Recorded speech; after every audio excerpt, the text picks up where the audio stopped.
Telhead Royal Custom Motors Governor. ഞാൻ സ്പ്രാക്ലെറ്റിന്റെ bearing മാറ്റുന്നുണ്ടെന്ന് കേട്ടോ. അപ്പോൾ ഞാൻ ഇതിന്റെ ഫേസ് നോക്കുക. അപ്പോൾ സ്പേസിന് ചെറിയ രീതിയിൽ ഒരു പോറൽ വീണിട്ടുണ്ട്. അപ്പോൾ ഞാനത് ശരിക്ക് പിന്നെ സാൻഡ് പേപ്പർ ഇട്ടിട്ട് ശരിക്ക് സ്മൂത്ത് ആക്കിയിട്ടതാണ്. നോക്കുക.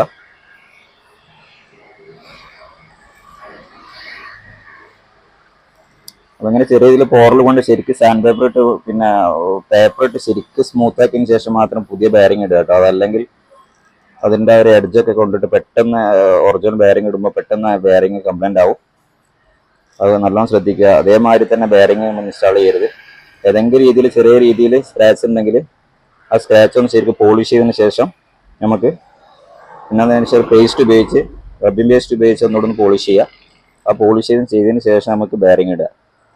അപ്പോൾ ഇതാണ് ഒറിജിനൽ ബെയറിംഗ് വരുന്നത്, സ്പ്രാക്ലെസ് ബെയറിംഗ് വരുന്നത്. എൻ്റെ പാർട്ട് നമ്പർ അത് പൊട്ടിക്കുന്നതിൻ്റെ ഇടയിൽ പിന്നെ എൻ്റെ പ്രൈസിൽ ടാഗ് പോയിട്ടോ 2270 രൂപയാണ് വരുന്നത്. അപ്പം ഞാൻ വീഡിയോസ് കംപ്ലീറ്റ് ഇടുന്ന മെക്കാനിക്കൽ വീഡിയോസാണ് കൂടുതലായിട്ട് ഇടുന്നത്. അത് നിങ്ങൾക്ക് യൂസ്ഫുൾ ആവുമെന്ന് വിചാരിക്കുന്നു. അപ്പം സാധാരണ ഒരു വീഡിയോൻ്റെ മാതിരി ചിലപ്പം ക്വാളിറ്റി ചില സമയത്ത് ഒറ്റയ്ക്കായിരിക്കും പിന്നെ ചെയ്യുന്നത്. ആളില്ലാത്ത സമയം നോക്കിയിട്ടേക്ക് ഞാൻ വീഡിയോ എടുക്കുന്നത്. അപ്പോൾ അതിൻ്റെ ഒരു പ്രശ്നങ്ങളൊക്കെ ഉണ്ടാവും, നിങ്ങൾ ക്ഷമിക്കുക. അപ്പോൾ കസ്റ്റമൈസ് ഇടയുണ്ടാകുമ്പോൾ സമയത്തൊന്നും നമുക്ക് വീഡിയോ എടുക്കാൻ പറ്റില്ല. ഇതാണ് നമ്മളെ ബെയറിംഗ്, ഒറിജിനൽ ബെയറിംഗ് വരുന്നത്. നോക്കുക.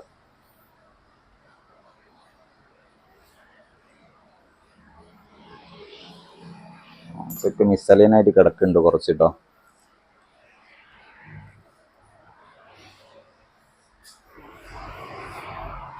അപ്പോൾ ഇതിൻ്റെ മുകളിലൊന്നും ലൈൻസ് ഉണ്ടാവില്ല. അപ്പോൾ ഈ ബെയറിങ്ങിൻ്റെ മുകളിൽ ലൈൻസ്, ഈ ഒരു ബോൾസിൻ്റെ മുകളിൽ ലൈൻസ് ഉണ്ടെങ്കിൽ അത് കോപ്പി, ഒറിജിനലല്ല, കോപ്പിയാണ്. അപ്പോൾ നമ്മളിത് ഇൻസ്റ്റാൾ ചെയ്യുന്ന സമയത്ത് ഇവിടെ ഉണ്ടോ, ഇവിടെ തിരിഞ്ഞ് കിടക്കുകയാണ്. ഇതൊന്ന് റെഡിയാക്കി വെക്കുക കേട്ടോ. അപ്പോൾ പൊസിഷൻ മാറരുത്, അങ്ങോട്ടും ഇങ്ങോട്ടും പൊസിഷൻ മാറരുത്. പൊസിഷൻ മാറിക്കഴിഞ്ഞാൽ ബെയറിങ് തിരിയില്ല. ഇതിന് നീളം കൂടിയ ഭാഗം, നീളം കുറഞ്ഞ ഭാഗമുണ്ട് കേട്ടോ. കുറച്ച് ഇവിടെ വീതി കൂടിയതുണ്ട്, ലെങ്ത്ത് കൂടിയതുണ്ട്, ലെങ്ത്ത് കുറഞ്ഞതുണ്ട്. അപ്പോൾ ആ ഭാഗം തന്നെ കറക്റ്റായിട്ട് ഇത് അലൈൻമെൻറ്റ് മാറി കിടക്കുകയാണെങ്കിൽ എല്ലാ ഭാഗവും നമ്മൾ കറക്റ്റ് റൗണ്ട് ചെയ്ത് നോക്കുക, ഏതെങ്കിലും അങ്ങോട്ടും ഇങ്ങോട്ടോ മാറിയിട്ടുണ്ടോ എന്നുള്ളത്. അത് ബെയറിങ് പാക്ക് ചെയ്യുന്ന സമയത്ത് താഴോട്ട് ഇടുമ്പോൾ സ്പ്രിങ് ഷെയ്ക്കാവുന്നതുകൊണ്ട് സംഭവിക്കുന്നതാണ്, പാക്കിങ്ങിൽ സംഭവിക്കുന്നതായിരിക്കും. അപ്പോൾ ഇത് നമ്മൾ ഓയിലിൽ സോക്ക് ചെയ്തതിന് ശേഷം മാത്രമേ നമ്മൾ ബെയറിങ് ഇൻസ്റ്റാൾ ചെയ്യാവൂ കേട്ടോ. ഡയറക്റ്റ് അങ്ങനെ ബെയറിങ് ഇട്ട് ഇൻസ്റ്റാൾ ചെയ്യരുത്. കാരണം ഫസ്റ്റ് സ്റ്റാർട്ടിങ് സെൽഫ് അല്ലെങ്കിൽ കിക്ക് ചെയ്ത് സ്റ്റാർട്ട് ചെയ്തിട്ട് നമുക്ക് ഓയിൽ ഇടാൻ പിന്നെ മറന്നു പോയെങ്കിൽ കിക്ക് ചെയ്ത് സ്റ്റാർട്ട് ചെയ്യാം. അതിന് ശേഷം കുറച്ച് സ്റ്റാർട്ടിങ്ങിൽ ഇട്ടതിന് ശേഷം മാത്രം സെൽഫ് ഉപയോഗിക്കുക കേട്ടോ. അതല്ലെങ്കിൽ ഫസ്റ്റ് അത് വർക്കിങ്ങിൽ തന്നെ നമുക്ക് ഘർഷണം കൂടും സമയത്ത്, ഓയിലില്ലാത്ത സമയത്ത് ഫസ്റ്റിന് തേയ്മാനം വരും.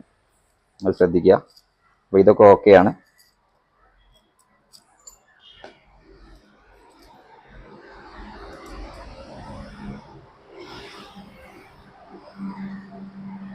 അപ്പോൾ എൻ്റെ വീഡിയോ ആദ്യമായിട്ട് കാണുന്നവരൊന്ന് സബ്സ്ക്രൈബ് ചെയ്ത് ഷെയർ ചെയ്ത് സപ്പോർട്ട് ചെയ്യുക.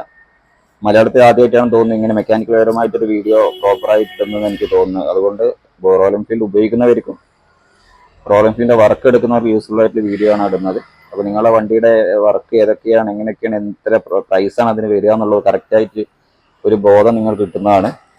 അപ്പോൾ വർക്ക്ഷോപ്പിലേക്ക് പോകുമ്പോൾ തന്നെ എത്ര പൈസ വരും, അത് എങ്ങനെ ചെയ്ത് എങ്ങനെയാവുന്നുള്ള കറക്റ്റ് ഒരു ധാരണ കിട്ടും. റോയൽ എൻഫീൽഡ് സ്ഥിരമായിട്ട് ഉപയോഗിക്കുന്നവർക്ക് ഒരു വീഡിയോ നല്ല യൂസ്ഫുൾ ആയിരിക്കും.